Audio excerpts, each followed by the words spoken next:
व अध्यात्म प्रेमी, भगवत भक्ती प्रेमी सुहृद जन हो.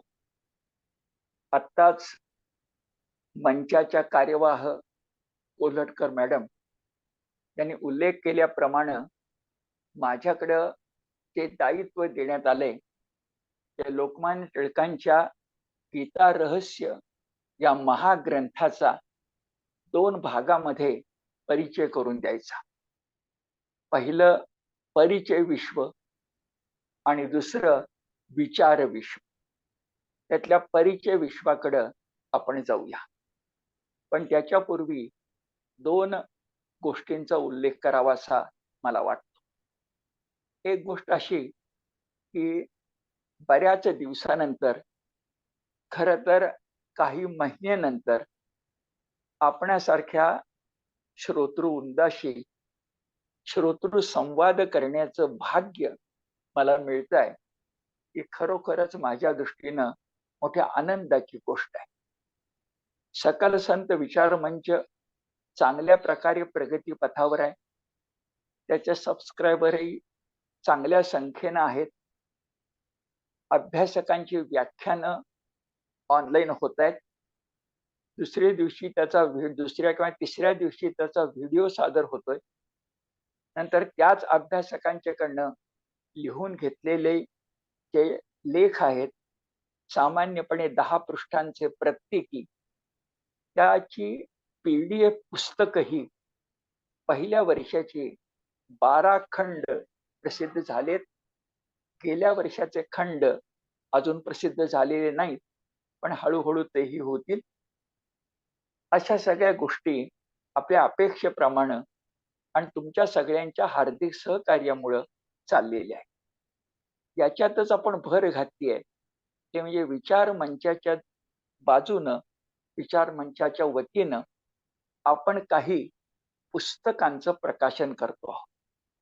काही अभ्यासकांच्याकडनं ही पुस्तकं आपण प्रयत्नपूर्वक, विनंतीपूर्वक लिहून घेतो आहोत आणि ते अत्यंत अल्प किमतीमध्ये सर्वांना उपलब्ध करून देतो आहोत. अशी 2 पुस्तकं आहेत. एक पुस्तक रघुनंदन यांनी लिहिलेलं आहे. त्याचं नाव आहे नवविधा भक्ती आणि भगवद्गीता. त्याचं प्रकाशन गेल्या वर्षी 23 जुलै 2023 ला गीताधर्म मंडळाच्या संस्थापना दिनी झालं.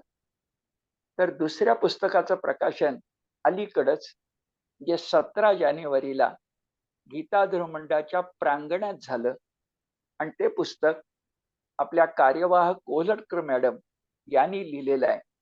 त्या पुस्तकाचं नाव 4 ग्रंथ भक्ती मंत्र असं आहे. त्या पुस्तकाचा परिचय 1-2 मिनिटात मी आपल्याला सांगतो आणि मग ही दोन्ही पुस्तकं कुठं मिळतील याचाही उल्लेख करतो आणि त्यानंतर आजच्या परिचय विश्वाकडे आपण जाऊया.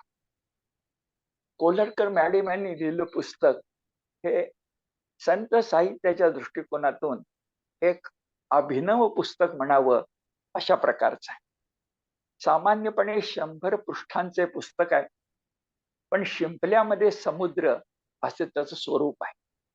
कारण आपल्या भक्ती मार्गाचे 4 मानदंड आहेत. एक म्हणजे विवेक सिंधू, दुसरा म्हणजे भावार्थ दीपिका ज्ञानेश्वरी, तिसरा ग्रंथ म्हणजे एकनाथी भागवत आणि चौथा ग्रंथ म्हणजे समर्थांचा दासबोध. या 4 ग्रंथामध्ये कोणता भक्ती मंत्र सांगितलेला आहे, त्या भक्ती मंत्राचे पैलू कोणते आहेत? उदाहरणार्थ लोकसंग्रह असेल, नराचा नारायण होण्यासाठी प्रयत्न असेल, नामभक्तीचा जय जयकार असेल, चिदविलासवादाचं दर्शन असेल, अशा भक्ती मंत्राचे 10 पैलू 4 ग्रंथातून एकत्र करून ओव्यांचा आधार त्यांना देत देत कोल्हटकर मॅडम यांनी अतिशय नेटकं अशा प्रकारचं लेखन या ग्रंथामध्ये केलंय. त्याची पृष्ठ आत्ता म्हटल्याप्रमाणे 100 आहेत. त्याचं मार्केट मूल्य 100 रुपये होईल, पण आपण मात्र मंचाच्या वतीनं केवळ 30 रुपयामध्ये त्या पुस्तकाची प्रत देतो आहोत. आधी जे पहिलं पुस्तक मी सांगितलं रघुनंदन यांचं, तेही भगवद्गीता आणि नवविधा भक्ती असं आहे, ज्याच्यामध्ये नारदांनी प्रल्हादाला सांगितलेली जी नवविधा भक्ती आहे, श्रवणम कीर्तनम यासारखी, आत्मनिवेदनम यासारखी, ह्या 9ही प्रकारची भक्ती अनेक ग्रंथातून आहे, पण भगवद्गीतेत कुठं आहे, 700 श्लोकात कुठं आहे, कशा प्रकारची आहे, हे दाखवायचा प्रयत्न रघुनंदन यांनी त्या पुस्तकात केलेला आहे. ते सुद्धा एक नेटकं अशा प्रकारचं लेखन आहे. त्याची पृष्ठ 100 आहेत, पण त्याची किंमत सुद्धा आपण केवळ 30 रुपये ठेवलेली आहे. दोन्ही पुस्तकांच्या किमती प्रत्येकी 30 रुपये अशा आहेत आणि दोन्ही पुस्तकं आता उपलब्ध आहेत. गीताधर मंडळाच्या कार्यालयातून रविवार वगळून सोमवार ते शनिवार रोज 1 ते 7 या वेळात तुम्हाला ही पुस्तकं मिळू शकतील. मंचाचा एक कार्यकर्ता म्हणून मी आपल्याला आवाहन करेन की आपण स्वतः ही पुस्तकं विकत घ्या, पण ती इतकी अल्पमोली आहेत, परंतु बहुगुणी आहेत.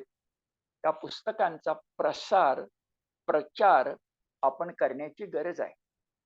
आपण कुणालाही ही पुस्तकं भेट द्यावीत अशा ताकदीची, सामर्थ्याची आहेत आणि सकल संत विचार मंच याची जी आपली भूमिका आहे, त्या भूमिकेलाच अधिक फलद्रूप करणारी अशा प्रकारची गोष्ट आहे. म्हणूनच मंचाचं पुढचं पाऊल म्हणून आपण या 2 ग्रंथाकडे बघतो आहोत. भविष्यात सुद्धा वर्षाला 1 अशा प्रकारचं, याच ताकदीचं, याच पद्धतीचं अभ्यासकानं लिहिलं एक पुस्तक आपण प्रकाशित करत जाऊ. असंच अल्पमौल त्याचं असेल, पण बहुगुणी असेल. आपण सगळे मिळून हा जगन्नाथाचा रथ पुढे नेण्याचा प्रयत्न करूया आणि आपण सगळे त्यासाठी हार्दिक सहकार्य द्याल याची मला पूर्ण खात्री आहे. की आपण सगळेच मुळी एका पारमार्थिक लोक चळवळीतले पायिक आहोत.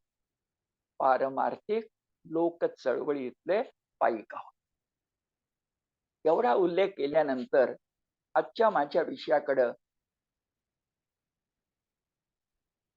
वळतो आणि तो विषय म्हणजे खरोखरच ज्ञानदेवीची म्हणजे भावार्थ दीपिकेची, एकनाथी भागवताची, दासबोधाची आठवण व्हावी असा महाग्रंथ राष्ट्रपुरुषोत्तम लोकमान्य टिळकांनी लिहिलेला आहे.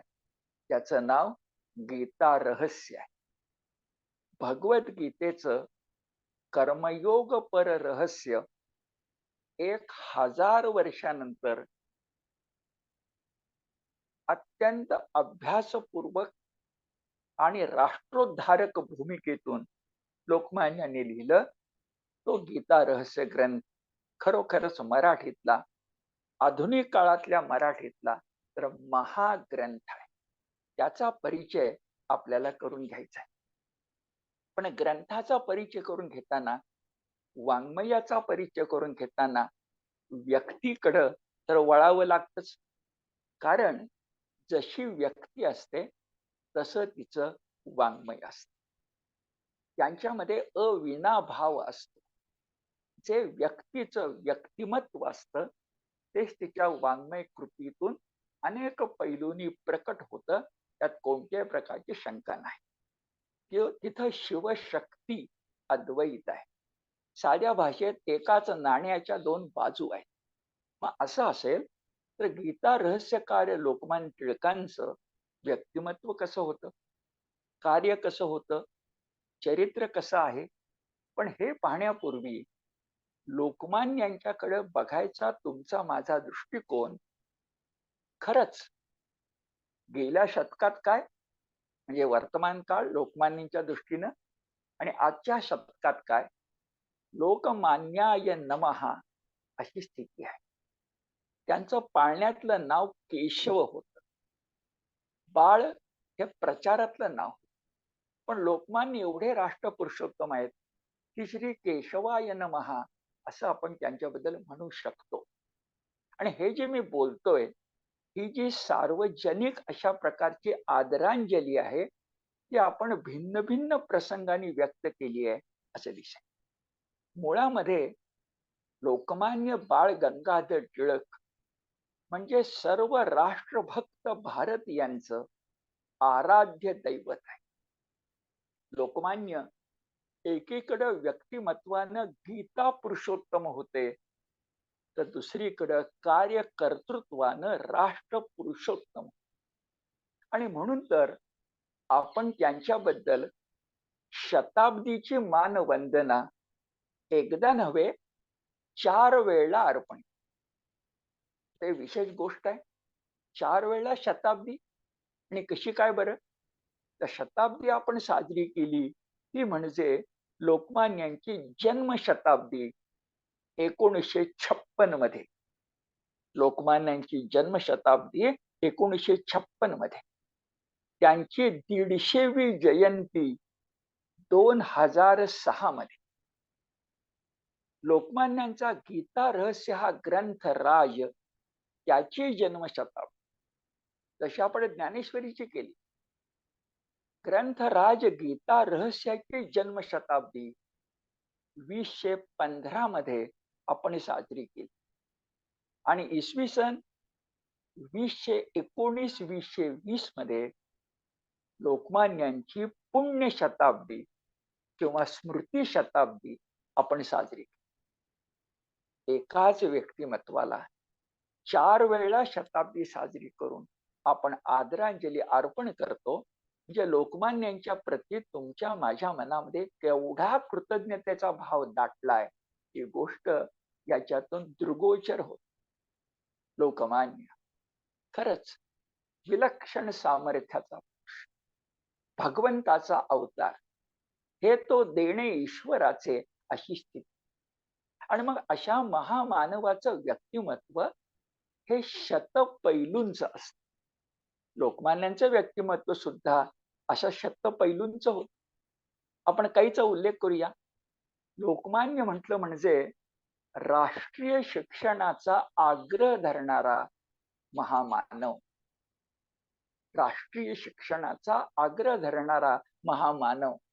म्हणून तर 1880 मध्ये विष्णुशास्त्री चिपळूणकरांच्या बरोबर न्यू इंग्लिश स्कूल या राष्ट्रीय शाळेची निर्मिती करण्यात त्यांनी पुढाकार घेतला.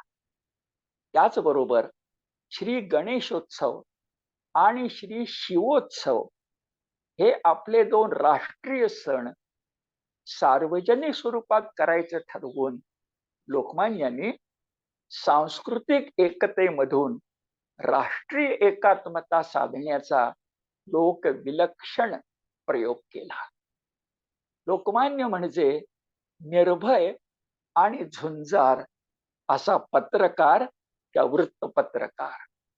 ते म्हणतच असत, संपादकानं अन्यायाच्या विरुद्ध लेखणी चालवली पाहिजे आणि संपादकाचा एक पाय नेहमीच तुरुंगात असतो. हे त्यांचं ते प्रसिद्ध वाक्य आहे. ज्यांच्या साम्राज्यावर सूर्य मावळत नव्हता त्या इंग्रजांना ते विचारतात, सरकारचं डोकं ठिकाणावर आहे का? लोकमान्यांची सिंह गर्जना ते वृत्तपत्रकार होते ते आपल्या लक्षात नव्हते. लोकमान्य संघर्षशील लोकनेते लोकमान्य होते. एकीकडे स्वतः ते लेखणी वाणी खर्च करत होते आणि दुसरीकडं आज इतिहासाची साक्ष आहे, क्रांतिकारकांना मदत करत होते. आज तर अभ्यासातून कळतं की चाफेकर सावरकर हे तलवारीचं पात होतं आणि त्या तलवारीची मूठ लोकमान्य टिळक होते. लोकनेता, संघर्षशील लोकनेता. लोकमान्य खरं लोकमान्य होते. बहुजनांचा मानस त्यांच्या इतकं नेमकं कोणी ओळखलंच नव्हतं. म्हणून ते म्हणायचे की कोणती सुधारणा करताना नेत्यानं लोकांच्या पेक्षा 2च पावलं पुढे चालावं. 200 पावलं पुढे चाललात तर सुधारणा करता येत नाही. तर दुसऱ्या बाजूला लोकमान्य टिळकांचा अपमानास्पद उल्लेख करायचा म्हणून शत्रू म्हणत होते. कोण लोकमान्य? तेल्या तांबोळ्यांचे पुढारी. पण हे दूषण नाही आहे, हे भूषण आहे. असा राजकारणाच्या धबडग्यात राहणारा माणूस ज्ञानोपासक होता. विद्येच्या, ज्ञानाच्या विविध शाखामध्ये लीलया संचार करणं हे लोकमान्यांचं वैशिष्ट्य. म्हणून तर मग वेदऋचा वाचता वाचता त्यांना उत्तर ध्रुवावरचा तो दिवस आणि रात्रीचा खेळ आठवतो. सांख्य तत्वज्ञानामधली एक हरवलेली सांख्य कारिका ते स्वतःच्या प्रज्ञा प्रतिभेनं शोधून काढू शकतात. तर दुसरीकडे ज्योतिर्गणितात हात कोणी धरणार नाही एवढं सामर्थ्य प्रकट करतात, जे नंतरच्या कालखंडात टिळक पंचांग म्हणून तुम्हाला मला माहिती झालं. असा ज्योतिर्गणिती, असा विद्वान, असा लोकमान्य, असा वृत्तपत्रकार, असा शिक्षण तज्ञ, असा बहुजनांचा मानस ओळखणारा हा लोकमान्य. आणि अशा शतपैलू लोकमान्यांचं चरित्र हे महाभारताची आठवण करून द्यावं, त्याप्रमाणे टिळक भारत असावं यात शंकाच नाही. आणि असं टिळक भारत केवळ एका श्लोकामध्ये सांगायचा प्रयत्न एका अनामिक कवीने केलाय. तो संस्कृत श्लोक प्रसिद्ध आहे. तो असा: आदौ शिक्षण कार्य मज्ञ जनता सेवा तत स्वीकृता दास्यान्मोचयितुं स्वदेश ममुना संचालितः केसरी क्षिप्तो बंदीगृहे मुदा व्यरचयत् गीता रहस्यं तुधी स्वाराज्यं सहजं जगर्ज तिलकः सर्वात्मना स्मर्यताम्.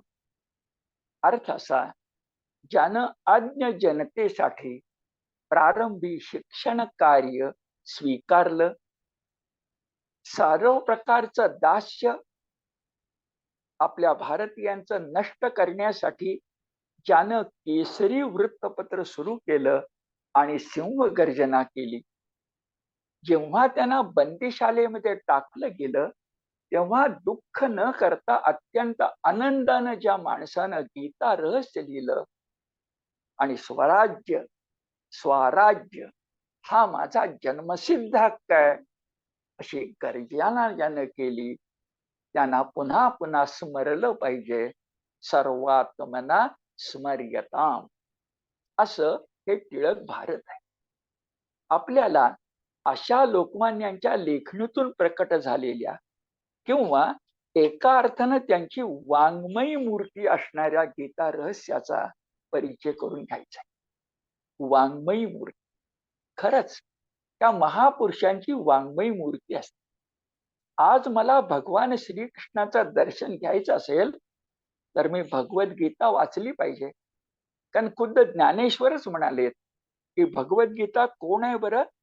तर गीता जाणा ही वाङ्मयी श्रीमूर्ती प्रभूची, माऊलीची साक्ष आहे. की गीता कोण आहे? गीता ही योगेश्वराची श्रीमूर्ती आहे. तसं गीता रहस्य काय आहे? लोकमान्य टिळकांची श्रीमूर्ती आहे.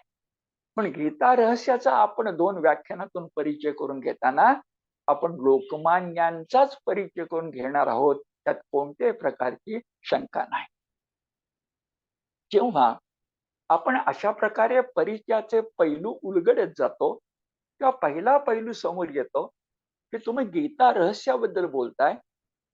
रहस्य आम्हाला सांगा, आम्हाला उत्सुकता आहे. पण मुळात जिचं रहस्य सांगणार आहात की गीता किती मोठी आहे. आता गीता किती मोठी आहे हे कुणी सांगावं? खुद्द महाभारतामध्ये अनुगीता लिहिण्याच्या पूर्वी भगवंतांनी स्वतःच भगवद्गीतेचं मोठेपण सांगितलंय. ते तर तुम्ही मी भगवद्गीतेचं मोठेपण कसं काय सांगू शकता? शिवधनुष्याला हात घातला तर नाही का होणार? म्हणून लोकमान्यांचीच मदत घेऊया. आणि लोकमान्य म्हणालेत, भगवद्गीता किती मोठी आहे. शब्द आणि शब्द महत्वाचा आहे. संसारात भांबावून गेलेल्या मानवी मनाला, संसारात प्रपंचात भांबावून गेलेल्या मानवी मनाला आसक्ती रहित निष्काम कर्माचरणाकडे प्रवृत्त करणारा मा मनुस्मर युध्यच असं कर्माचरण सांगणारा श्रीमद भगवद्गीतेसारखा दुसरा ग्रंथ संस्कृत भाषेतच काय पण जगातील इतर वाङ्मयात सुद्धा सापडणे दुर्मिळ आहे. ते ज्ञानोपासक लोकमान्यांची साक्ष आहे. ज्ञानोपासक लोकमान्य भगवद्गीतेसारखा ग्रंथ संस्कृत वाङ्मयात काय पण जगातील वाङ्मयामध्ये दुसरा सापडणे दुर्मिळ आहे. लोकमान्यांचं भाग्य असं की त्यांचा भगवद्गीतेशी जो संबंध आला तो मंडालेचे राजबंदी असताना गीता रहस्य लिहिताना नाही, बालपणापासूनच आला. त्यांचे वडील अपर बृहस्पती म्हणावे इतके मोठे विद्वान होते आणि त्यामुळे आपल्या मुलाला ते गीता शिकवतच होते बालपणापासून. लोकमान्य स्वतःच आठवण सांगतात की माझा आणि गीतेचा आंतरिक आणि आत्मीय संबंध हा बालपणापासून आला आणि जो एकदा आला तो जिव्हाळ्याचा. त्याला एक कारणही घडलं. लोकमान्यांची आई त्यांच्या बालपणीच निवर्तली. मायेच्या बाबतीत वडिलांनी कसर ठेवली नाही, पण आई नाही हे पोरके पण होतच. आणि मग अशा वेळा लोकमान्य म्हणतात की मी गीता माऊलीच्या छायेमध्ये सावलीमध्ये तिच्या पदरात मी लहानाचा मोठा झाला आणि म्हणून परिस्थितीचे चटके सुद्धा मला सुसह्य झाले. हा जो बालपणीचा एकदा परिचय होता ना तो एवढा दृढ होता की आयुष्यभर लोकमान्यांच्या जीवनाचा आधार भगवद्गीता. नुसता जीवनाचा आधार नव्हे, त्यांच्या कार्यकर्तृत्वाचं अधिष्ठान भगवद्गीता. त्या दोघांचं माय लेकराचं कसं नातं निर्माण झालं. लोकमान्य स्वतःच गीता रहस्याच्या प्रस्तावने सांगतात की भगवद्गीतेचा आणि माझा जो परिचय झाला तो होऊन आज म्हणजे 1915 मध्ये, कारण त्यावेळी गीता रहस्याची प्रस्तावना लिहिली, ग्रंथ प्रसिद्ध झाला. आज 1915 मध्ये माझा आणि गीतेचा परिचय होऊन 43 वर्ष झाली असं लोकमान्य नमूद करून ठेवतात. ते सांगतात इसवी सन 1872 यामध्ये माझे वडील शेवटच्या दुखण्यानं आजारी होते.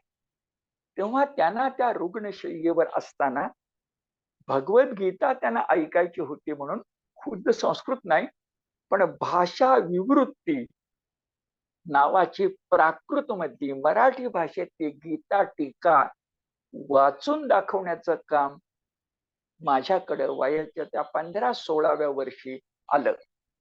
वडिलांच्या आज्ञेनं ते मी निष्ठापूर्वक केलं. पण वय 16 वर्षाचं होतं. गीतेचा अर्थ नेमका समजावा अशी काही स्थिती नव्हती. लोकमान्य प्रांजळपणे हे लिहितात. पण त्याचबरोबर लक्षात ठेवूया की गीतेवर भाषा विवृत्ती ते वाचून दाखवत होते. त्या वयाच्या 16व्या वर्षी लोकमान्यांना संपूर्ण भगवद्गीता 700 श्लोक मुखोद्गत होते. याचं कारण त्यांचे वडील संस्कृताभिमानी होते आणि त्यांनी बालकेशवाला सांगितलं होतं की गीतेचा एक संस्कृत श्लोक तू पाठ केलास तर बक्षीस म्हणून त्यावेळेचा ढब्बू पैसा मी भेट देईन, बक्षीस देईन. लहान मुलाला बक्षीस आवडतं. त्या सगळ्यातून लोकमान्यांनी 16 वर्षापर्यंत संपूर्ण भगवद्गीता कंठस्थ केली होती. आणि जे काही कंठात असतं ना, ते मनात उतरणं सहज शक्य असतं. लोकमान्य म्हणाले की 16 वर्षी मला काही गीता कळत नव्हती. पण ते स्वतःचं मानसशास्त्र सांगतात, की लहान वयात मनावर घडणारे संस्कार अत्यंत टिकाऊ असतात. त्यामुळे जी एकदा भगवद्गीतेची मला आवड निर्माण झाली, गीतेबद्दल गोडी निर्माण झाली, ते पुढं मी शाळा कॉलेजमध्ये गेल्यानंतर संस्कृतचा आणि इंग्रजीचा अभ्यास करताना अधिकच घट्ट, अधिकच दृढ होते. ते म्हणतात आवड होती म्हणून सवड होती. मग भगवद्गीतेवरची अनेक संस्कृत भाष्य, अनेक टीका संस्कृत मधल्या, तसेच इंग्रजीतली भाष्य, मराठीतल्या टीका, अनेक पंडितांची विवेचन मी वाचत गेलो क्रमाक्रमानं. गीता आणि गीतार्थ हा माझ्या जीवनाचा अविभाज्य भाग झाला. पण ते सांगतात, स्वतः लिहितात प्रस्तावनेत, की अशा प्रकारे अनेक प्रकारचे ग्रंथ मी अवलोकन करत होतो तरी सुद्धा त्या सगळ्या ग्रंथातून माझ्या मनावर उमटणारा गीतार्थाचा ठसा हा काही एक रुखरुख निर्माण करणारा होता. ते शब्द वापरतात, मला तेव्हाही जाणवत होतं की गीतेचा खरा अर्थ कुठंतरी हरवतोय. अनेक अभ्यासक त्यांच्या त्यांच्या पंथाच्या मान्यतेसाठी गीतेच्या श्लोकार्थाची ओढाताण करतायत. स्वतःच्या मताच्या पुष्टीसाठी गीतेचा आधार पाहिजे म्हणून श्लोकाचा अर्थ विपर्यस्त स्वरूपामध्ये तो नाही तो आहे म्हणून सांगायचा प्रयत्न करताय. आणि आपली स्थिती तर जंगलामध्ये चकवा भेटावा तशी झाली. मग लोकमान्याने एक युक्ती केली, त्यांच्यासारख्याच प्रज्ञावंताला ती जमावी. लोकमान्य म्हणतात, शाळा कॉलेजमध्ये असतानाच मी ही सगळी जी गीतेवरची लाभलेली मोठमोठ्या मंडळींची पुस्तकं होती ती सरळ बाजूला केली, सरळ बाजूला. आणि गीता ही अत्यंत स्वतंत्रपणे आणि विचारपूर्वक तिचा अर्थ लावायचा, तिचं पारायण करायचं असा मी प्रयत्न सुरू केला. आणि मोठा फायदा झाला की माझ्यावर माझ्या पूर्वीच्या टीकाकारांची जी छाप होती, जो ठसा होता, जी एक मगर मिठी होती, त्याच्यातून माझी सुटका झाली. आणि माझ्या प्रथमच लक्षामध्ये आलं की मोठमोठी माणसं सांगू देत, पण भगवद्गीता ही निवृत्तीपर नाही तर प्रवृत्तीपर आहे. एवढंच कशाला, भगवद्गीतेमध्ये जेव्हा जेव्हा योग हा शब्द सुटा येतो, तो कशाला तरी जोडून येत नाही, सुटा येतो, तेव्हा त्या योग शब्दाचा अर्थ कर्मयोग असाच असतो. योग शब्द सुटा हे अर्थ कर्मयोगच, याचा मला बोध झाला. आणि हा कर्मयोग पर अर्थ जो गीतेतल्या स्वतंत्र वाचनानं मला स्फुरलाय, तो बरोबर आहे का, हे मी महाभारताशी ताडून पाहिलं, वेदांत सूत्रांशी ताडून पाहिलं, उपनिषदांशी ताडून पाहिलं. एवढंच नव्हे तर वेदांत शास्त्रावरच्या मोठमोठ्या ग्रंथांशी ताडून पाहिलं. आणि माझ्या मनाची खात्री पटली की गीता रहस्य गीता ही प्रवृत्तीपर आहे. आणि ती मा मनुस्मर युद्ध च कर्मयोग यासाठी सांगितली गेली आहे, त्यात शंका नाही. लोकमान्य फार मोठे प्रज्ञावंत होते. आणि प्रज्ञावंताला आपल्या मताच्या विरुद्ध असणारी बाजू सुद्धा लोकांसमोर मांडावी लागते, तर तुमचं विवेचन समतोल होतं. लोकमान्य याच प्रस्तावनेत म्हणतात, गीता रहस्य कर्मयोग पर आहे असं मला जाणवलं पण मी असं चुकून सुद्धा म्हणत नाही की भगवद्गीतेमध्ये मोक्ष प्राप्तीचं विवेचनच नाही. मी असं चुकून सुद्धा म्हणत नाही की भगवद्गीतेमध्ये मुदलीच, मुद्दल आणि व्याज, भगवद्गीतेमध्ये मुदलीच मोक्ष मार्गाचं विवेचन नाही असं आमचं म्हणणं नाही. मोक्ष मार्ग सांगितलाय, पण गीतेमध्ये कर्मयोग हा गौण आहे आणि मोक्ष मार्ग देणारा संन्यास मार्ग हा प्रधान आहे. कर्मयोग गौण आहे आणि मोक्ष मार्ग प्रधान आहे असं मानणं म्हणजे, लोकमाया तुम्हाला मला समजणाऱ्या भाषेमध्ये सांगतात की एखाद्या घरामध्ये घरातल्या यजमानालाच पाहुणा ठरवायचं आणि अतिथी म्हणून आलेल्या पाहुण्याला यजमान ठरवायचं, हे जितकं तर्क विसंगत चुकीचं आहे, तसं भगवद्गीतेचं रहस्य मोक्षपर मानणं हे चुकीचं आहे. भगवद्गीता कर्मयोग सांगण्यासाठीच जन्मास आली आहे, त्यात शंका नाही. लोकमान्य आणखी एका पद्धतीने पुढे जातात. ते मीमांसक आहेत, ते तत्वचिंतक आहेत, ते विमर्शक आहेत, ते विश्लेषक आहेत, ते तत्वमीमांसक आहेत. आणि लोकमान्य म्हणतात कुठलाही ग्रंथ आणि ग्रंथार्थ समजून घेताना ग्रंथकर्त्यानं पहिल्यांदा काय सांगितलंय, म्हणजे उपक्रम, आणि शेवटी काय निष्कर्ष काढलाय, उपसंहार, एवढा ताडून पाहिला, त्या दोघांच्या मध्ये सरळ रेषा काढली तर आपल्याला कळतं हा उपक्रम आणि उपसंहार यासाठी सुसंगत आहे. मग हेच ग्रंथ रहस्य आहे किंवा गीता रहस्य आहे. ही मोठी शास्त्रीय पद्धत आहे. या दृष्टिकोनातून लोकमान्य म्हणतात, चला आपण सुद्धा गीता रहस्य, गीतेचा अर्थ सांगताना गीतेचा आरंभ कुठून झाला इथून सुरुवात करूया. कुठे झाला गीतेचा आरंभ? तुम्ही मी चटकन म्हणू, हे काय विचारता, धर्मक्षेत्र कुरुक्षेत्र समवेता युत्सवा गीतेचा आरंभ आहे? नाही, ही प्रस्तावना आहे. गीतेचा खरा आरंभ जर कुठं असेल तर तो 1:46 मध्ये आहे. 1:46. आणि तिथं कर्मत्यागाची भाषा करणाऱ्या अर्जुनाला 18:73 मध्ये कर्मयोगाला प्रवण करण्यासाठी गीतेचा प्रवास आहे. गीतेचा प्रवास, उपक्रम उपसंहार यातली सरळ रेष कर्मत्यागाची नाही, कर्मयोगाची आहे.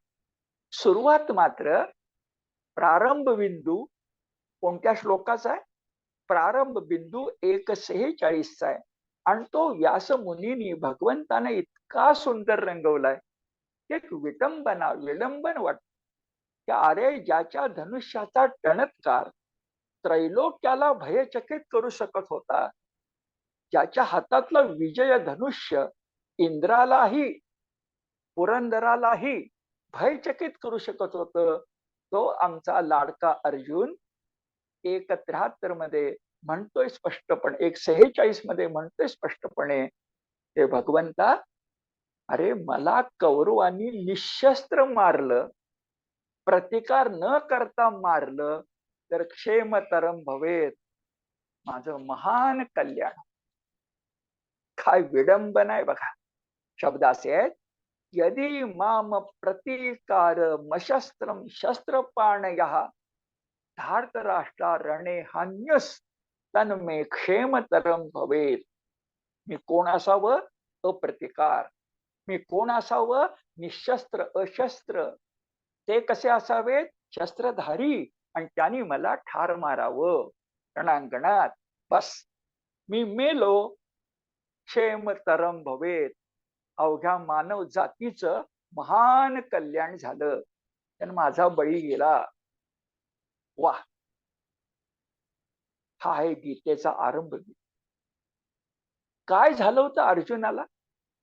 अर्जुनाला हे जे काही झालं होतं, ही जी काही विमनस्क अवस्था आली होती, सीदंती मम गात्राणी मुखंच परिशिष्यती. हे काय होतं, काय होतं बघूया.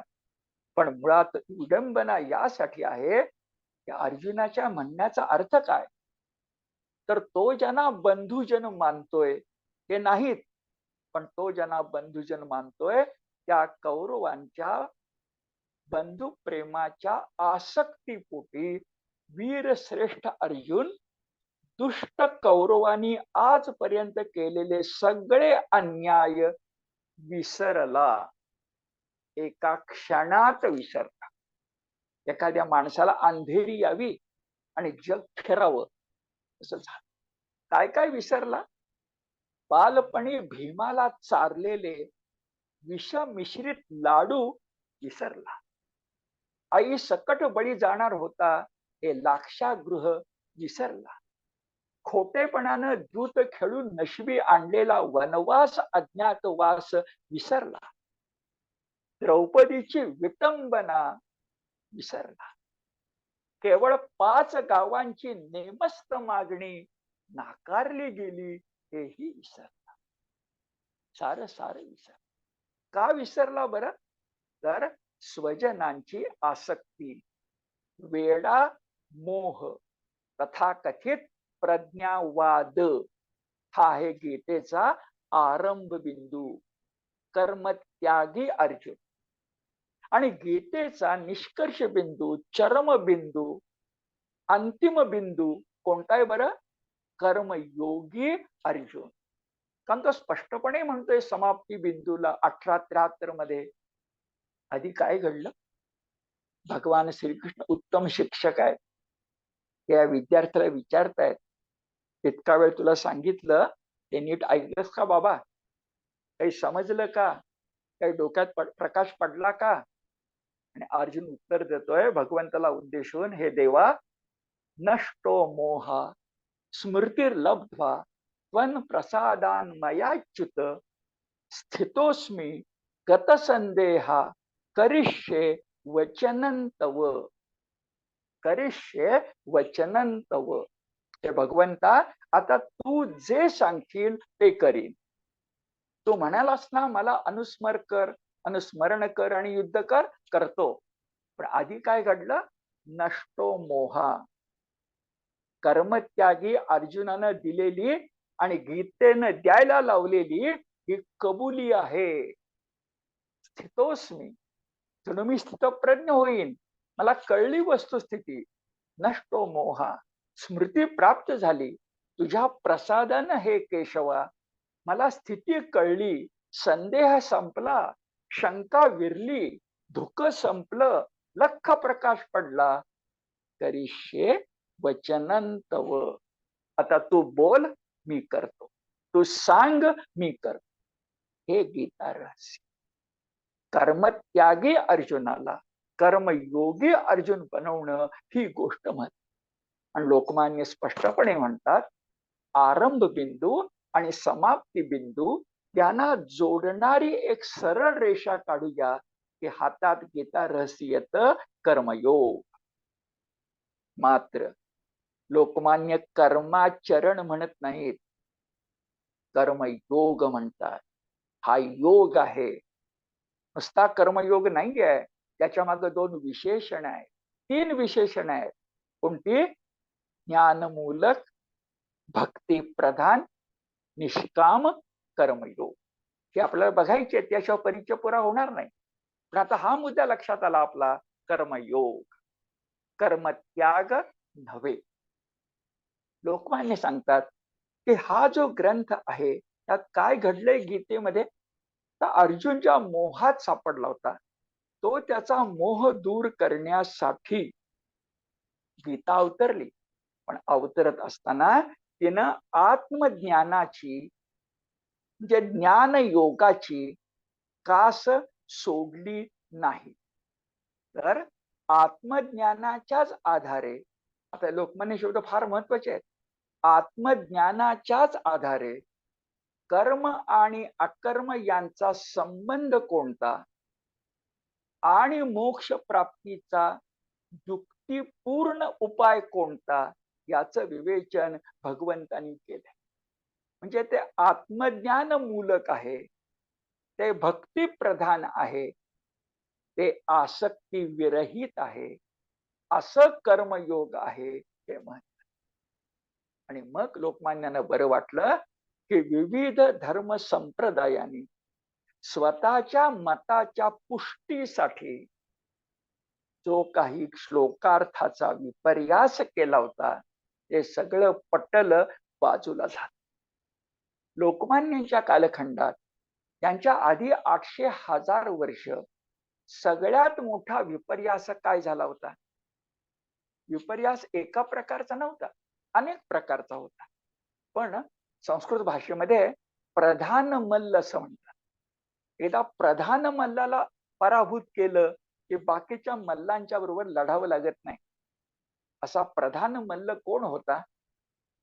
तर आद्य शंकराचार्यांना मानणारे, स्वतःला शांकर मतानुयायी म्हणणारे, पण संन्यस्त वृत्तीऐवजी संन्यासाश्रमाचं कौतुक करणारे, संन्यस्त वृत्तीऐवजी संन्यासाश्रमाचं कौतुक करणारे. आणि पुढचं वाक्य लक्षात ठेवा, ज्ञान आणि कर्म याच्यामध्ये प्रकाश आणि अंधार इतकं वैर आहे असं मानणारे. ते आद्य शंकराचार्यांनी कधीच सांगितलेलं नाहीये, पण काही आचार्य भक्तांनी ते मानलं. पहिला मुद्दा, संन्यस्त वृत्तीऐवजी संन्यासाश्रम. आणि दुसरा मुद्दा, ज्ञान आणि कर्म यांच्यामध्ये सूर्यप्रकाश आणि अंधार इतकं वैर आहे. असा काय परिणाम झाला? 1000 वर्ष झाला, काय परिणाम झाला? लोकमान्य म्हणतात, आमच्याकडे समजूत होऊन बसली की गीता कधी वाचायची? संसार संपल्यानंतर, म्हातारपणी. हरी हरी म्हणण्यासाठी योगेश्वराला नमस्कार. खरं अर्जुनाला संसार करण्यासाठी गीता सांगितली. युद्धच, हा प्रपंच किंवा हा संसार, दोन शब्द बघा, हा प्रपंच किंवा संसार यथार्थ आणि कृतार्थ करण्यासाठी गीता सांगितली. यथार्थ आणि कृतार्थ करण्यासाठी गीता सांगितली होती. पण आम्ही मानली गीता ही म्हातारपणी कालक्रमणा करण्यासाठी, थकल्या भागल्या लोकांना कालक्रमण करण्यासाठी, किंवा संसार सोडून संन्यासाश्रम घेण्यासाठी पूर्व तयारी म्हणून. काय विपर्यास! गीता का वाचायची?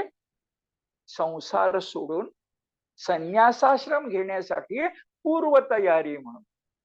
आणि गीता का जन्मली होती? अर्जुनाला युद्धाला प्रवृत्त करण्यासाठी, पांडवांना न्याय मिळवून देण्यासाठी, अन्यायाचा विध्वंस करण्यासाठी, अधर्माचा विनाश करण्यासाठी आणि धर्मराज्य, धर्मीय राज्य निर्माण करण्यासाठी. सगळ्याला आपण हरता नाही का फासला? लोकमान्यांचे दुःख आहे. पण 1000 वर्षाचं वैचारिक मळभ, वैचारिक विपर्यास लोकमान्यांनी गीता रहस्यातून पूर्णपणे बाजूला करायचा प्रयत्न. लोकमान्यांचे शब्द छान असतात. ते म्हणतात, गीता काय करते तर मोक्ष प्राप्ती आणि कर्मयोग यांची सुंदर सांगड घालते. सांगड, सांगड असेल तर ज्याला पोहता येत नाही त्यालाही पोहता येईल. रथाला 2 चाकांची सांगड असेल, रथ युद्धभूमीकडे व्यवस्थित जाऊ शकतो. सांगड, मोक्ष प्राप्ती आणि कर्मयोग याची सांगड ही त्याच्यामध्ये आहे असं लोकमान्य सांगतात. लोकमान्य हे जे म्हणतात प्रस्तावनेमध्ये गीता रहस्याच्या, त्याला धरूनच त्यांचं एक दस्तूर खुद्द स्वतः त्यांनी लिहिलेलं पत्र आहे. ते 2 मार्च 1912 आहे. कुठे होते लोकमान्य? 1908 ते 1914, 6 वर्ष मंडालेचे राजे बनले. आणि त्यात 12 साली ते पत्र 2 मार्च मध्ये, 2 मार्च 1912 लिहित आहेत. लोकमान्यांचे शब्द आहेत. तुम्ही मी अंतःकरणामध्ये जपून ठेवावेत असे. ते म्हणतात, मी ज्याला गीता रहस्य म्हणतो ते लिहून पूर्ण झाले. आता मी शब्द वाचतो, शांतपणे वाचतो, तुम्ही फक्त मनात ते साठवत जा. ज्याला मी गीता रहस्य म्हणतो तो ग्रंथ लिहून पुरा झाला. हा अध्यात्म ज्ञानावर आधारलेला व्यावहारिक नीतीशास्त्राचा ग्रंथ आहे. हा अध्यात्म ज्ञानावर आधारलेला व्यावहारिक नीतीशास्त्राचा ग्रंथ आहे. हे पुस्तक अगदी नवे आणि स्वतंत्र आहे. यामध्ये कर्तृत्वशाली जीव मात्राचे हिंदू जीवन पद्धतीचे तत्वज्ञान सांगड बघा. कर्तृत्वशाली जीव मात्राचे तत्वज्ञान. आणि म्हणून गीता रहस्य ग्रंथावर गीता रहस्य मोठं शीर्षक आहे आणि खाली उपनाम काय आहे? उपनाम स्पष्टपणे आहे, the Hindu philosophy of life, ethics and religion. The Hindu philosophy of life, ethics and religion. कर्तृत्वशाली जीव मात्राचे हिंदू पद्धतीचे हे तत्वज्ञान आहे. आणि उपसंहारात हे पत्र आहे आणि लोकमान्यही गीता रहस्य उपसंहारामध्ये हे सांगितलंय की गीता काय करते हो. बघा, गीता काय करते उपसंहारात गीता रहस्याच्या काय करते? माणसाला जे जमत नाही ते गीता करते. म्हणजे ज्ञान एका बाजूला, कर्म एका बाजूला आणि भक्ती एका बाजूला. कोणी ज्ञानवंत, कोणी भगवत भक्त, कोणी कर्मवंत, या तिघांना एकत्र कसं आणायचं? गीतेचे वैशिष्ट्य आहे की तिनं व्यक्तिमात्राचं कर्म, बुद्धी म्हणजे ज्ञान आणि त्या दोघांना वाढवणारं प्रेम म्हणजे भक्ती, त्या तिघांमधला आंतरविरोध नष्ट केला. फार महत्वाचं आहे. भक्ती, कर्म आणि ज्ञान यात नाही म्हटलं तरी आंतरविरोध असतो. हा आंतरविरोध नष्ट केला आणि या त्रिवेणी संगमावर उभं राहून आपलं आयुष्य यज्ञमय करणं हा गीता रहस्य आहे. यज्ञमय, त्यागमय. आणि लोकमान्य तितकं छाती ठोकपणे सांगतात, हे गीता रहस्य, हा गीता धर्म सकल वैदिक धर्माचं सार आहे. काय आणखी पाहिजे? सकल वैदिक धर्माचं सार, यज्ञपूर्वक संसार कर, हे गीता रहस्य आहे असं लोकमान्य सांगतात. असं गीता रहस्य लोकमान्यांनी जवळजवळ 1000 पृष्ठातून, डेमी साईज, नेहमीच आपलं पुस्तक 1000 पृष्ठातून अनेक अडचणींच्यावर मात करते. जरा गतीनं सांगतो. आपल्या सगळ्यांना माहिती आहे की लोकमान्य 6 वर्षाची राजबंदी म्हणून मंडालेच्या तुरुंगात रवानगी झाली असताना अनंत अडचणी सोसून हा ग्रंथ लिहितायत. सगळी प्रतिकूल स्थिती होती. वय 50 उठून गेलो. मधुमेहानं देह पोखरला होता. होते ते ब्रह्मदेशात मंडालेत. पुण्यातल्या कुटुंबाच्या स्वास्थ्याची काळजी होती आणि त्याही पेक्षा माझ्या माघारी स्वातंत्र्य चळवळीचं काय होणार ही काळजी लोकमान्यांना जास्त होती. हवा अत्यंत उष्ण, प्रतिकूल, रोज 45°C रोज असा उन्हाळा ही बौद्धिक श्रम करण्याची ताकदच उरू नये. पुन्हा लोकमान्यांना सवय होती केसरी कार्यालयात की आपण सांगायचं आणि लेखनिकानं लिहायचं. ते इथं नाही, स्वतः लिहायचं. लिहायला शाई दौत टाकही मिळणार नाही, पेन्सिल मिळणार. त्याचं टोक सुद्धा जेलर काढून देणार. टोक वारंवार काढायला लागेल. पेन्सिलनं लिहिलं पुसट होत असे, पण शाई नाही. कागद मिळत त्यावरही पृष्ठांक घालून, एखादा कागद चिठ्ठीहून बाहेर पाठवला तर पृष्ठांक घालून हे रोज व्हायला लागलं. म्हणून लोकमान्य म्हणाले, तुम्हीच मला पृष्ठांक घालून 200-300 पानाच्या वह्या बांधून द्या. सुदैवानं त्या दिल्या. आणि मग लोकमान्यांनी ग्रंथ लिहायला घेतला. पण ग्रंथ लिहायला घेतल्यानंतर त्यांना जाणवलं की आपल्याला अनेक पुस्तकांचे संदर्भ हवेत, पण ती पुस्तकं मंडालेला मिळणं शक्यच नाही. ती सगळी पुण्याहून मागवली, काही इंग्लंडमधून मागवली. त्यासाठी लोकमान्य स्वतः जरा ऐकण्यासारखं आहे. आपण कधी कधी आपल्या वयाचं कौतुक सांगत बसतो. लोकमान्य त्या कालखंडात त्यांना 50 नंतर गीतेबद्दल पाली ग्रंथ, पाली भाषेतलं काय सांगतात हे कळायला पाहिजे म्हणून वयाच्या 50 नंतर पाली भाषा शिकले. याचबरोबर लोकमान्य गीतेवरचं टीका वाङ्मय वाचता आलं पाहिजे म्हणून पाली भाषा भारतीय आहे, पण युरोपीय फ्रेंच भाषा आणि जर्मन भाषा 50 नंतर शिकले. का? तर फ्रेंच आणि जर्मन भाषेतले गीतेचे अनुवाद मुळातून वाचता आले पाहिजेत.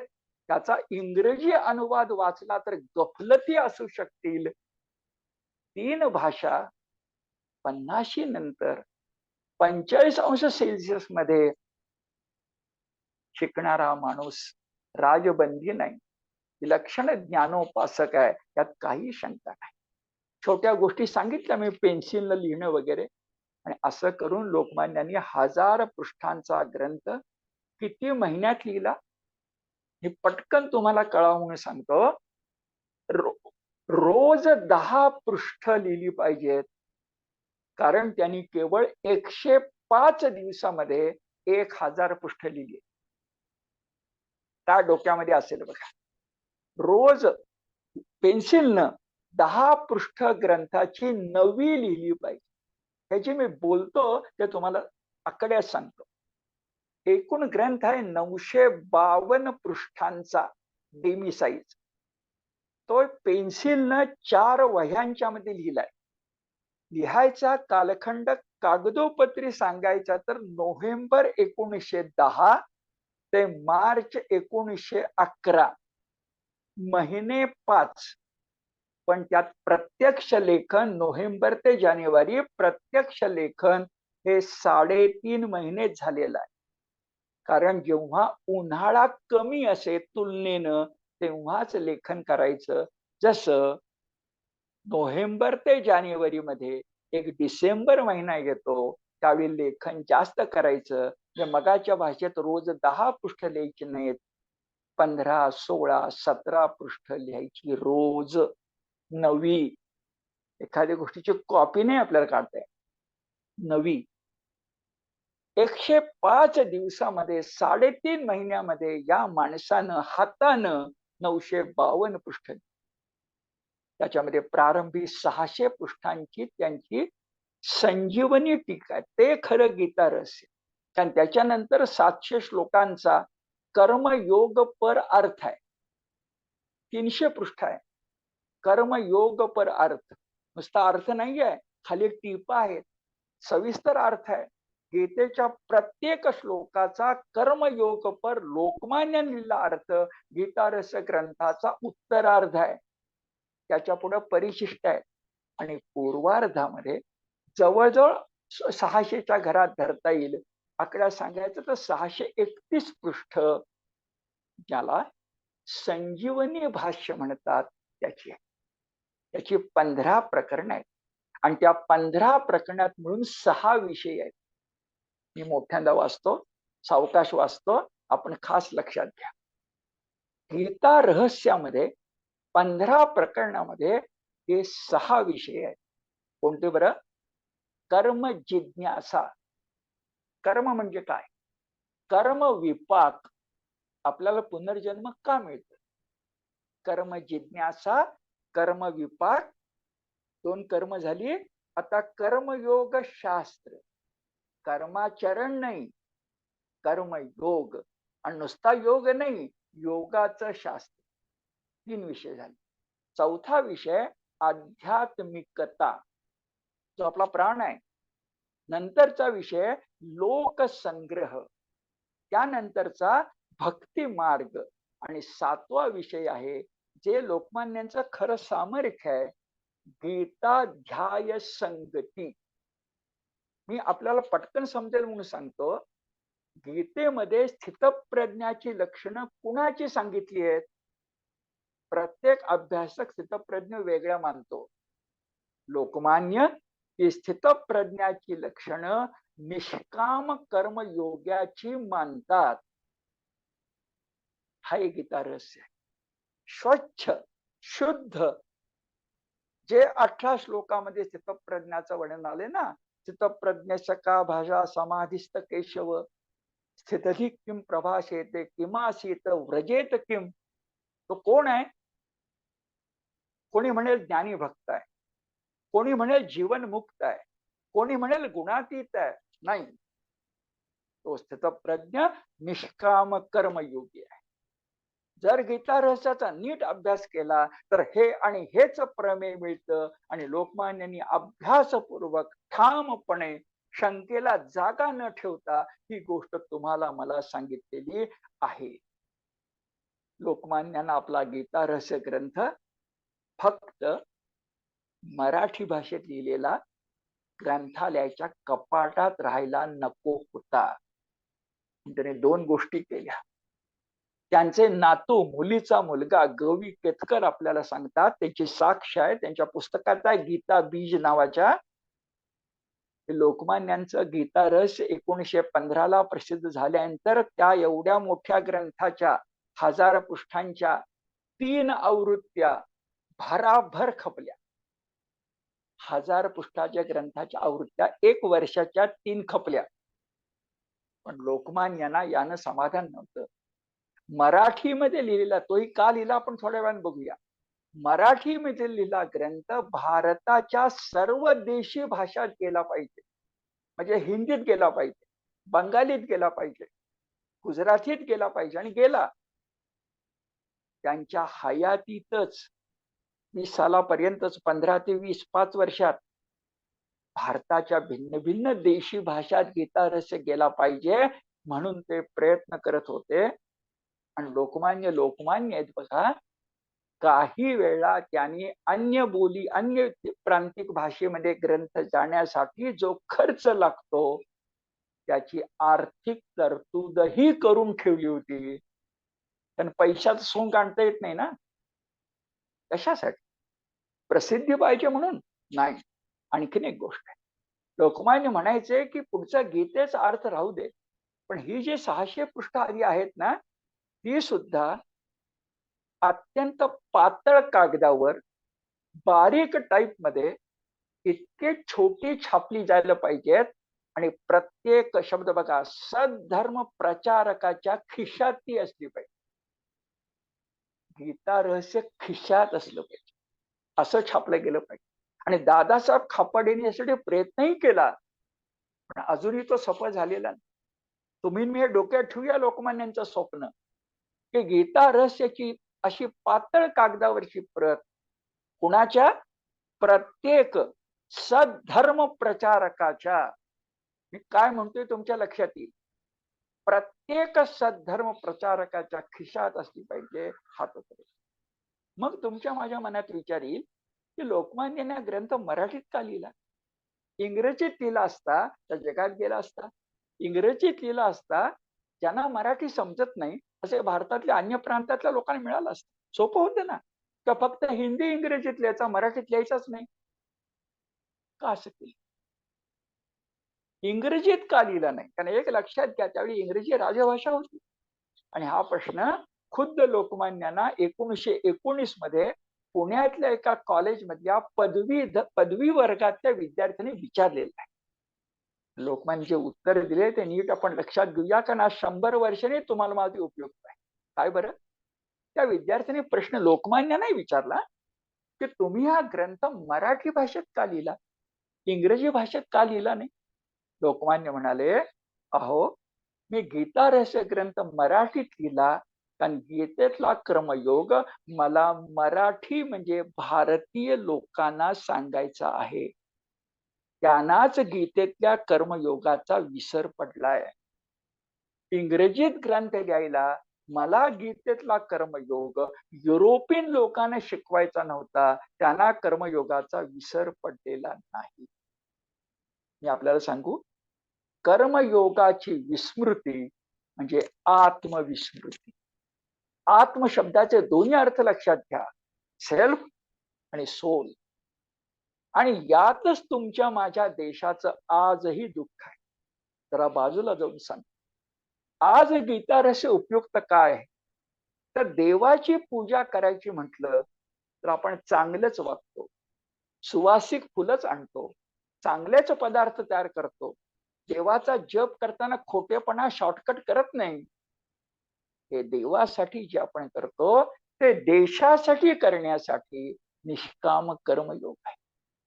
खरा समाज सुधारक, खरा समाजसेवक कसा असतो बघा, घरादारावर तुळशी पत्र ठेवतो आणि लष्कराच्या भाकऱ्या भाजतो का? निष्काम कर्म. मी आपल्याला सांगतो की आज सुद्धा तुम्हाला मला निश्चितपणे जर चांगली गोष्ट घडवायची असेल, खरोखर ज्याला आपण भवितव्य म्हणतो ते भविष्य नीट करायचं असेल, तर गीता रस तुम्हाला मला आज जे मोठं दुखणं आहे ना, भ्रष्टाचार, या भ्रष्टाचाराचं मूळ नष्ट करायचं असेल तर माझं कर्माचरण निष्काम कर्मयोगी असलं पाहिजे. मला खऱ्या अर्थानं निष्काम कर्मयोग म्हणजे काय, कर्मयोगाची चतुसूत्री म्हणजे काय हे कळलं पाहिजे. प्रत्येक कर्म, सकाळी उठल्यापासून झोपेपर्यंत मी जे जे कर्म करतो ते जर भ्रष्टाचारी व्हायला नको असेल, प्रतारणा करणारा नको असेल, तर मी गीता वचन आठवलं पाहिजे आणि निष्काम कर्मयोग लक्षात घेऊनच पुढे गेलं पाहिजे, तर कोणत्याही प्रकारची शंका नाही. अशा प्रकारे जेव्हा लोकमान्य निष्काम कर्मयोग म्हणतात, त्या व्यावहारिक जीवनात दोन शंका उत्पन्न होतात. त्याची उत्तर देणं आणि आपलाच विवेचन थांबवणं हे इष्ट ठरेल. कोणत्या व्यावहारिक दोन शंका? पहिली शंका अशी की कोणी असं सहजपणे विचारतो, हे ठीक आहे, तुम्ही म्हणता त्याप्रमाणे निष्काम कर्माचरण म्हणजे शब्द बघा, कर्म संन्यास नाही तर फल संन्यास. कर्म संन्यास नाही तर फल संन्यास. निष्काम म्हणजे काय? कर्मयोग करायचा ना, निष्काम म्हणजे काय? निष्काम, काम, कामना, वासना, आसक्ती, इच्छा, फळ. निश काढून टाकायचं. मग वर्तमान काळामध्ये कोणी विचारेल, तुम्ही मी विचारू, काही प्रश्न नाहीये की अहो कर्म करायला सांगताय, कर्मयोग म्हणताय, मान्य आहे ना आम्हाला. कर्म संन्यास नको म्हणताय हेही मान्य आहे, पण फलसन्यास कसं झालं बरं? म्हणजे आम्ही कर्म करायचं आणि त्याचं फळ घ्यायचं नाही, हे कसं काय? आणि माणूस फळ मिळत नसेल तर कर्म करा तयार होईल का? बरं झालाच तर तुम्ही बघताय तोपर्यंत होईल, नजरेच्या धाकात होईल, तुमची पाठ फिरल्यावर. फळ नको आणि कर्म कर हे मानवाच्या नेहमीच्या स्वभावाच्या विरुद्ध आहे आणि तुम्ही तेच सांगताय. अशी शंका वर्तमान काळामध्ये येईल. लोकमान्य सांगतायत, पहिली गोष्ट अशी की तुम्ही कर्म करा की त्या कर्माला निसर्गतः जे फळ मिळणार आहे ते मिळणारच आहे आणि ते स्वीकारायला हरकत नाही. मी उत्तम प्रकारे अभ्यास करून परीक्षा दिली तर मला चांगले गुण मिळणार आहेत, ते फळ नाहीये, तो परिणाम आहे. फळ मागतोय, परिणाम होतोय. निसर्गच परिणाम करणार आहे. तर निष्काम कर्मयोग म्हणताना निष्परिणाम कर्मयोग म्हटलेलं नाहीये, निष्फळ. का बरं परिणाम आणि फळात फरक आहे? तर परिणाम हा निसर्ग तुम्हाला देतो आणि फळाच्या बाबतीत आपण काय करतो? आपण फळासाठी काम करायला लागलो की मला अमुकच फळ मिळालं पाहिजे, असा हट्ट, अशी लालसा, अशी आसक्ती आपण मनामध्ये धारण करतोच. साधी गोष्ट देवाला नवस बोलणं बघा, वारकरी कधी नवस बोलत नाही.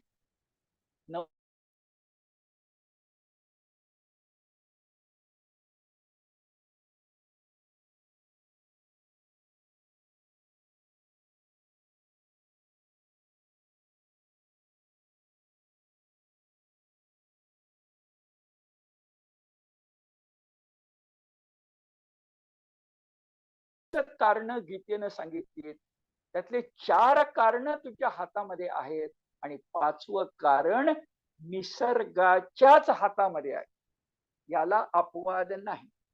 आपल्याला माहिती आहे, कार्य म्हटलं की अधिष्ठान पाहिजे, कर्ता पाहिजे, साधन पाहिजे आणि प्रयत्न पाहिजे. या 4 गोष्टी मी जीव तोडून केल्या पाहिजे. परीक्षेचा अभ्यास प्रयत्नपूर्वक, साधनं सगळी पुस्तकं मिळवून, करता जागा असणारा मी आणि अधिष्ठान ज्या ठिकाणी अभ्यास करतोय का जो अभ्यास करतोय ती पुस्तकं. अधिष्ठान, कर्ता, साधन, प्रयत्न जीव तोडून केला, एकाग्रतेनं केला पाहिजे, तर तो कर्मयोग आहे. कर्माचरण नाही, कर्मयोग आहे. मग त्याला निष्काम का म्हणायचं? तर निष्काम म्हणताना 5वं कारण आहे ना, दैव मेवात्र पंचमम, ते कुणाच्या ताब्यात आहे? तिथं दैव शब्द गीतेनं वापरलाय. दैव म्हणजे नशीब नव्हे, दैवी संपद. जे देवाचे ते दैव, नशीब नव्हे, कर्मविपाक नव्हे, योगेश्वराची कृपा, देव ते दैवी. बर, काही माणसं देव मानत नाहीत, ते निर्मिक मानतात. चला निर्मिक म्हणा. कोणी माणसं म्हणतात की निर्मिक सुद्धा नको, आम्ही नियती म्हणतो, म्हणा. निसर्ग म्हणतो, म्हणा. निसर्ग शक्ती म्हणतो, म्हणा. काहीही म्हणा, पण 99 पैसे तुमच्या हातामध्ये आहेत. शेवटचा पैसा 1 रुपया होण्यासाठी, 100 पैसे होण्यासाठी दैव मेवात्र पंच. म्हणजे फळ नको, परिणाम चालेल. परिणाम सुद्धा सगळा माझ्या हातामध्ये नाहीये. 5वा वाटा, शेवटचा पैसा हा देवाच्या हातात आहे, हे मान्य केलंच पाहिजे. आणि आसक्ती टाकली पाहिजेचं कारण तुम्हाला मी सांगू, जरा विचार करा. लोकमान जेव्हा निष्काम म्हणतायत ना, त्या 2 गोष्टी सांगते. पहिली गोष्ट अशी, का बरं निष्काम? तर एकदा परिणाम नको, फळ पाहिजे म्हटलं की मानवी स्वभाव कसा माहितीये? फळ पाहिजे म्हटलं की ते फळ मी म्हणतो तेव्हाच मिळालं पाहिजे, मी म्हणतो तेवढंच मिळालं पाहिजे. तशी आसक्ती असते बघा, आपल्याला कळत नाही, पण ती आसक्ती फार भयंकर आहे. मी फळ म्हणतो ना, त्या फळ मला उद्या मिळालं पाहिजे, परवा नाही चालणार. आपण बोलत नाही, पण मनात तेच असतं. म्हणजे मला फळ म्हणतो ते मी म्हणतो तेव्हा मिळालं पाहिजे, मला पाहिजे तेवढं मिळालं पाहिजे आणि कंसात फक्त मलाच मिळालं पाहिजे, दुसऱ्याला मिळालं नाही तर बरं. ही आसक्ती आहे. ही एक गोष्ट. निष्कामता या सगळ्यावर बोळा फिरवते. निष्कामता या सगळ्याला झाडून टाकते. निष्कामता म्हणते मी कर्म करत जाईन, देव मला द्यायला बांधलेला आहे. एक धर्मवचन मी तुम्हाला सांगतो. आपण सत्कार्य करत गेलो तर आपण देवाला उसनं देतो, देवाला ऋण देतो. सत्कार्य आणि ते जे देवाला मी ऋण देतो ते फेडायचं फेडायचं काम देवाला करावंच लागतं. आपल्या वारकरी भक्तांची गोष्ट अशीच आहे. ते सत्कार्य करतात आणि देवाला उसनं देतात. मग देव धावत येतो, मग जनाबाईला तो मदत करतो, तो चोखा मिळायला मदत करतो, तो सगळ्या संतांना मदत करतो. देवच तुमचं ऋण फेडतो. निष्काम कर्म. आणि दुसरा एक अर्थ आहे, कर्मयोग निष्काम करण्याचा फायदा काय बरं? गीता कुणासाठी आहे? तर गीता जशी अर्जुनासाठी आहे, तशी मानव जातीसाठी. गीता जशी महाभारतीय अर्जुनासाठी आहे, तशी आजच्या भारतवर्षातल्या भारतीयांसाठी आहे. निष्कामतेचा हा अर्थ लक्षात घ्यायचा की मी आसक्ती टाकली, माझा मोह टाकला, माझी लालसा टाकली की मी व्यष्टीच्या ठिकाणी समष्टीचा विचार करायला लागलो. आणि मग माझ्या मनात येतं की मी कर्म करताना आसक्ती तर टाकणारच, तर निष्काम. आणि दुसरं, मी जे कर्म करतो ते समाज हिताला बाधक नाही ना, तर ते निष्काम होईल. समाज हिताला बाधक असं माझं कुठलंही कर्म हे सकामच झालं. कारण व्यष्टी माझा वैयक्तिक स्वार्थ तिथं आला. मी उलट आम्ही, मी उलट समस्त भारतीय, माझं कल्याण आणि लोक कल्याण. आणि गंमत बघा, जेव्हा लोक कल्याण होतं तर आपलं कल्याण होत नाही का? मी नेहमी सांगतो ते उदाहरण पुन्हा एकदा वाक्यात सांगतो. पुण्यामध्ये मेट्रो घडतीये, त्या मेट्रोसाठी पैसा खर्च होतोय.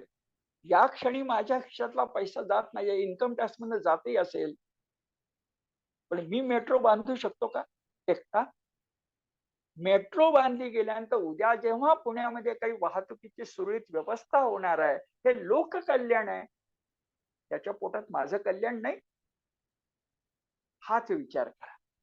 मग निष्कामतेचा एक अर्थ फळाचा अपेक्षा नाही, परिणाम. आणि निष्कामतेचा दुसरा अर्थ व्यष्टी प्रधानता नाही, समष्टी प्रधान. आणि यासाठी लोकमान्य त्या श्लोकावर भर देतात आणि तिला कर्मयोगाची चतुसूत्री म्हणतात. कर्मण्येवाधिकारस्ते मा फलेषु कदाचन मा कर्मफल हेतुर्भूर माते संगोस्त्व कर्म. चतुसूत्री फार महत्वाची आहे आणि चौथा चरण फार महत्वाचा आहे. अकर्म, याचा अकर्मणी संगहा नको. अकर्म करण्याची आवड नको. अर्जुनाला ती चिकटली होती, मला मारलं तर बरं पडेल, अकर्म.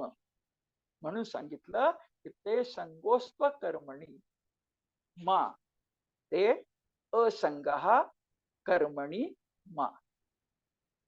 शेवट करूया. गीता रहस्य वाचलं तर लोकमान्य तुम्हाला मला ठामपणे सांगतायत, 100 वर्षानंतरही गीता रहस्याच्या पानापानातून लोकमान्य मला सांगतायत, तुम्हाला मला सांगतायत, गीता धर्म मंडळ जे 100 वर्षाचं झालंय त्याचा मी एक कार्य करताय, ते स्थापनच मुळी लोकमान्य टिळकांच्या इच्छेनं झालंय. माझे म्हटलं ना, गीता रहस्य कपाटात राहायला नकोय, त्याचा प्रसार करणारी सांस्कृतिक संस्था पाहिजे. आणि ते लोकमान्यांचा नातू गोवी केतकर आणि लोकमान्यांचे शिष्य भिडे शास्त्री या दोघांनी 100 वर्षापूर्वी निर्माण केली. आणि लोकमान्यांचं स्वप्न लोकमान्य गेल्यानंतर 10 वर्षाच्या आत पुरा केलं. लोकमान्य गेले 1920 ला, संस्था स्थापन झाली 1924 ला. 5 वर्षाच्या आत 5 पिढ्याच कष्ट करतात. आपल्याला अभिमान वाटण्यासाठी गीता धर्म मंडळ आहे. आता प्रश्न असा, तुम्हाला मला योगेश्वर श्रीकृष्ण कुठे भेटणार? एक आपल्याला माहिती आहे की योगेश्वर भगवान श्रीकृष्णानं काय, विठ्ठलानं काय, विष्णूनं काय, त्या नारद मुनींना आपला पत्ता सांगून ठेवलाय. कुठे भेटतो बरं भगवंत? आपल्याला तो श्लोक माहिती आहे. नाहम वसामी वैकुंठे योगिनाम हृदये रवौ मदभक्ता यत्र गायन्ति तत्र तिष्ठामि नारद. हे नारदा, शब्द छान आहे. तिष्ठामि, विठ्ठलासारखा कटीवर हात ठेवून उभा राहतो, वाट बघत कधी येत आहे. तत्र तिष्ठामि नारद, कुठं? नाहम वसामी वैकुंठे, माझा पत्ता वैकुंठ नाही. योगिनाम हृदये, योग्यांच्या हृदयातही नाही. रवौ, सूर्य लोकातही नाही. मदभक्ता यत्र गायन्ति, रामकृष्ण हरी रामकृष्ण हरी रामकृष्ण हरी असं ज्या ठिकाणी म्हटलं जातं, तत्र तिष्ठामि नारद. तसं भगवद्गीता, गीता रहस्य तुम्हाला मला सांगते की काय, ज्या ठिकाणी कर्मयोग होतो, निष्काम कर्मयोग होतो, तत्र तिष्ठामि केशव. केशव म्हणजे लोकमान्य टिळक. बघा श्लोक असा आहे, नाहम वसामी आलये, मी देवळात राहत नाही. नाहम वसामी आलये ग्रंथ गते पृष्ठे तथा, किंवा मोठमोठ्या ज्ञान ग्रंथात सुद्धा नाही. मदर्थम कर्म कुर्वन्ति, जे कोणी माझ्यासाठी म्हणजे भगवंतासाठी, तर तो म्हणाला ना, सर्व धर्मान परित्यज्य मामेकम शरणं व्रज अहम त्वाम सर्व पापेभ्य मोक्षयिष्यामि मा शुचः. शोक करू नको. मदर्थम कर्म कुर्वन्ति, देवासाठी काम म्हणजे निष्काम कर्म. अगदी सोपं आहे बघा. निष्काम कर्मयोग, देवासाठी करा, सत्कार्य करा, तोच कर्मयोग आहे, निष्काम आहे. मदर्थम कर्म कुर्वन्ति तत्र तिष्ठामि सर्वदा. पुन्हा श्लोक ऐका.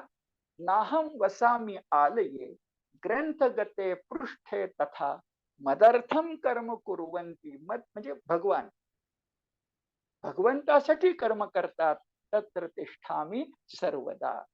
हा लोकमान्यांच्या गीता रहस्याचा परिचय आहे. आपण ग्रंथ परिचय करून घेतला, पण हा ग्रंथ तत्वज्ञानाचा आहे. निष्काम कर्मयोग हे त्यातलं प्रमेय आहे. प्रमेयाचे पैलू कोणते, हे प्रमेय मांडताना लोकमान्य आणखी काय काय सांगतायत, कसं जीवन ध्येय दाखवतायत, कसं कर्मयोग सांगतायत, हे सगळं आपल्याला पाहायचंय. मी त्याला नाव दिले गीता रहस्याचं विचार विश्व. आज परिचय विश्व झालं. आपल्या सगळ्यांच्या सहकार्यानं मला गीता रहस्याची सेवा करता आली. पुढच्या गुरुवारी, येत्या गुरुवारी आपण गीता रहस्याचं विचार विश्व, थोडं कठीण असणार, पण ते विचार विश्व समजून घ्यायचा यथाशक्ती प्रयत्न करूया. थांबूया. धन्यवाद.